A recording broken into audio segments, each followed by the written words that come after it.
Afternoon, Ami. Hi, how was lunch? The Yemenite food. Delicious. Love the soup. Thank you. We are now in Bet Jubrin National Park. Well, Bet Jubrin National Park, which is also known as Maresha. Maresha, the biblical site right over there. But I'd like to take you down into the Hellenistic Greek time columbarium, really where they grow up the pigeon. Guys, follow me with the camera. Don't stop taking photos. Come over. Look at the way that we are going down here. Yes, and this is original stairs that will take you underneath the nari, which is a very tough material, limestone.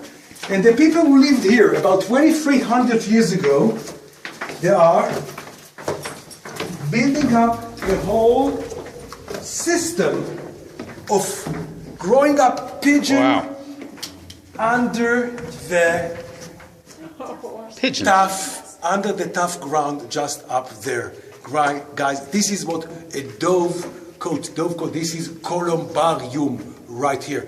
The whole idea of growing pigeons is thirst for eating, right, guys? Second, it will be the post office. And last, don't forget, it's like mandatory, it's a duty to sacrifice 2 doves by each pilgrim who comes to pass over in the temple in Shloshet HaRegalim, in the 3 holidays. So this will be a big industry, the dove. Guys, you are in the biggest dovecote pigeon factory in Israel right now. Isn't it beautiful? That's amazing. Thank you, David. Take a close photo over there. Right there. Do you see the whole picture right there? Yes. Yes. Really fascinating. Thank you, Ami. Thank you.